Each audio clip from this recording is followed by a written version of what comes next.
কাম কাজ কৰি মেলি আজৰি হৈ এতিয়াহে ভিডিঅ'টো আৰম্ভ কৰিব ওলালোঁ, কাৰণ বহুতখিনি দেৰি হৈ গ'ল। বহুত কাম ওলালে, কাপোৰ কানি ধুই মেলি গা পা ধুই দিলোঁ, মূৰটো ধুই দিলোঁ, ধুই মেলি আহি কিনে এতিয়াহে ভিডিঅ'টো আৰম্ভ কৰিব ওলালোঁ। তো সেই বন্ধু বান্ধৱীসকল, আপোনালোকৰ কি খবৰ? মোৰ খবৰ একদম মজা, আৰু আপোনালোকৰো আশা কৰোঁ মজা হৈয়ে আছে। আৰু বতৰটো বহুত দিনৰ মূৰত ৰ'দ দিছে, কিন্তু ইমান গৰম দিছে আৰু কি ক'ব, একে গেলা গৰম। তো চাই থাকিব মোৰ ভিডিঅ'বোৰ, আৰু ভাল লাগিলে ক'ব, লাইক কৰিব, কমেণ্ট কৰিব, আৰু মোৰ চেনেলটো যাতে প্লিজ ছাবস্ক্ৰাইব কৰি দিব। পা ধোৱা মেলি ধুই কিনে ল'লোঁ। এতিয়া কাপোৰবোৰ শুকাব দিলোঁ। এতিয়া অলপমান ৰ'দটো একদম ইমান গৰম দিছে আৰু কি ক'ব, আৰু একে গেলা গৰম। তো এতিয়া মই ভাত বনাই কিনে এতিয়া তাৰ আগত কিবা এটা খাই ল'ম, কাৰণ ৰাতিপুৱা মই ভাত নাখাওঁ। ভাত খালে মানে কি ক'ম আৰু, ৰাতিপুৱা যদি ভাত খাওঁ একে মদাহী মানুহৰ নিচিনা খালি টোপনি লাগি থাকে, মোৰ ভাত খাব নোৱাৰোঁ। তাৰ কাৰণে মই খুব গালি খাওঁ, কিন্তু উপায় নাই, খাব নোৱাৰোঁ যিহেতু। তো এতিয়া মোক কাম কাজ কৰি মেলি আজৰি হোৱাতে মোক ভোক লাগে। তো তেতিয়া মই অলপ কিবা এটা খাই লওঁ। তো আপোনালোকক দেখাই আছোঁ, আপোনালোকে কিবা কয়, বৰ ধুনীয়াকৈ কয় চাগে। সেইটো চেণ্টটো বিৰাট ভাল, বহুত হৈছে আমাৰ ঘৰত। তো কাবুলী বুট আৰু ধনিয়া দি চাটনি বনাম।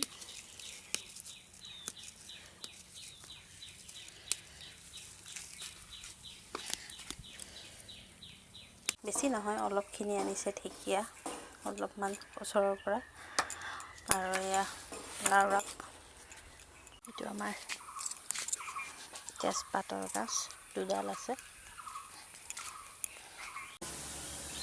চাটনি মানে ধনিয়া আৰু কাবুলী বুটৰ। তো এতিয়া বনাওঁ, আৰু জলকীয়াবোৰ চব ঘৰৰ, মজা জ্বলা আছে, কিন্তু কি ক'ব, জ্বলা নাখায়, অকলে মই খাব লাগে, কি হ'ব। জ্বলা একদমেই খাব নোৱাৰে, যাৰ কাৰণে মোৰো খোৱা নহয়। সেয়াই আৰু ইফালে ভাজি বহাই দিছোঁ, ঢেকীয়া ভাজি, সেয়া। তো সেয়াই আৰু একদমেই জ্বলা নাখায়, যাৰ কাৰণে মোৰ অলপ দিগদাৰ হয়, কিন্তু উপায় নাই, খাবতো লাগিবই। আৰু যোনদিনা মই মুৰ্গীৰ মাংস বনাওঁ, সেইদিনাখন পূৰা মছলা দি খাওঁ, কাৰণ মছলা থকা খানা মই খুব ভাল পাওঁ। আৰু মা বাবা একদম জ্বলা খাব নাপায়, মানে মৰিচ খাব নাপায়, মানে ৰাজবংশী ভাষাত ক'ব গ'লে মৰিচ খাব নাপায়, আৰু আমাৰ ভাষাত ক'ব গ'লে জলকীয়া খাব নোৱাৰে। তো এয়াই আৰু, মৰিচ খাব নোৱাৰে, কিন্তু ঘৰত এগালমান মৰিচ হৈছে। মৰিচ মানে কি হ'ব, একদম এগাল হৈছে গছবিলাকত, কিন্তু নাখায়, কি কৰিব। শুকাই থ'ব লগা হৈছে জলকীয়াবোৰ, এনেই নষ্ট হয় নহ'লে। এয়া কাবুলী বুট, ৰাতি পনীৰ, আলু আৰু কাবুলী বুট বনাম, যাৰ কাৰণে মই ভালেখিনি ভিজাই থৈছোঁ, তিয়াই থ'লোঁ, তাৰ কাৰণে এতিয়া বনাম। এয়া চাটনি, ধনিয়া, কাবুলী বুট, এইফালে জলকীয়া, কিন্তু জলকীয়া নাখায়, কি কৰিব আৰু, উপায় নাই। তো এতিয়া মই বাকলি অলপ ওলাই লওঁ, এনেকৈ মোহাৰি ওলাই যায়। কিমান ধুনীয়া হৈছে,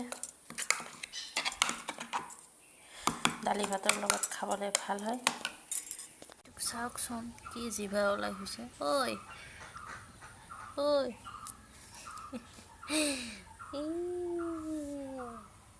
কাম নোহোৱা আমাৰ, এয়া হৈছে কাম নোহোৱা আমাৰ এলেহুৱাকেইটা, এই দুইটা, এটাৰ ওপৰত কিবা কৰি আছে সিহঁতে। এয়া হৈছে হাঁহৰ মাংস, আমাৰে ঘৰত, মানে মা আৰু অকল ময়ে খাওঁ যে হাঁহৰ মাংস, সেইকাৰণে অলপমান ভগাই লৈছোঁ।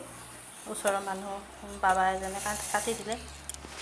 বনাম এতিয়া হাঁহৰ মাংস, তাৰ কাৰণে আদা, নহৰু, পকা জলকীয়া গছৰে লৈছোঁ, এতিয়া পেষ্ট কৰি থওঁ। তাৰপিছত কেনেকৈ বনাওঁ আপোনালোকক দেখাই আছোঁ, চাই থাকক ভিডিঅ'টো।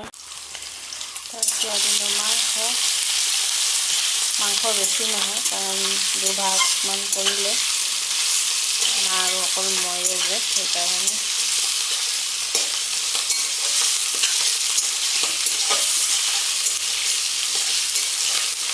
আৰু হাঁহৰ মাংস বনালে বহুত ভাজিব লাগে, নহ'লে মানে হাঁহৰ চেণ্ট এটা আছে, সেই চেণ্টটো থাকি যায়। হাঁহৰ মাংস ভাজি থাকিব লাগে।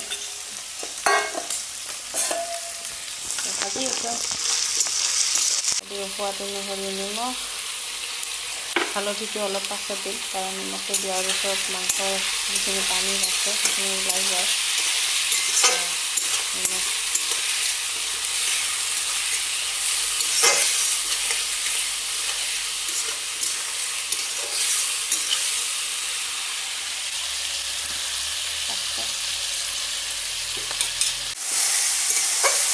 অলপ সময় ভাজিলোঁ, এতিয়া ইয়াতে দিম হালধি।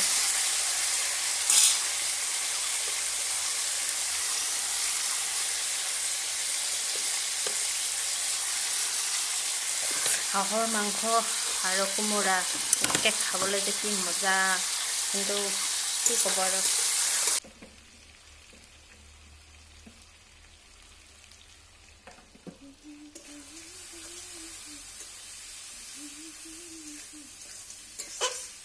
এনেই অলপ গুণগুণাই আছোঁ, কাৰণ অকলে আছোঁ। এনেকেই থাকোঁ গোটেই দিনটো মই।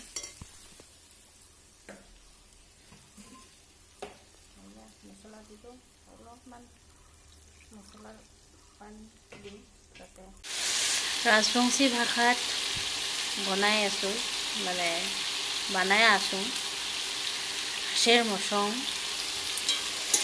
তো হাঁহৰ মাংস নহয় একেবাৰে, কাৰণ মই ৰাজবংশীৰ লগত বিয়া হৈছোঁ যিহেতু, সেইকাৰণে এতিয়া মই বনাই আছোঁ হাঁচেৰ মচং। তো বনাই আছোঁ, চাই থাকক আপোনালোকে ভিডিঅ'টো। কি ধুনীয়া কালাৰ হৈছে হাঁচৰ মচঙৰ, একদম মজা কালাৰ। এতিয়া পানী দিব পৰা হৈ গৈছে, আলু সিদ্ধ হৈ গৈছে।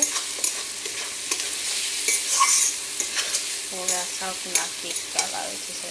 এতিয়া হাঁহৰ মাংসত পানী দিলোঁ অলপ বেছিকৈ, কাৰণ উতলি মাংসটো ভালকৈ সিদ্ধ হ'ব লাগিব, তাৰ কাৰণে দি দিলোঁ। এতিয়া চাই থাকক। এয়া হৈ গ'ল মোৰ হাঁহৰ মাংস, চাওকচোন।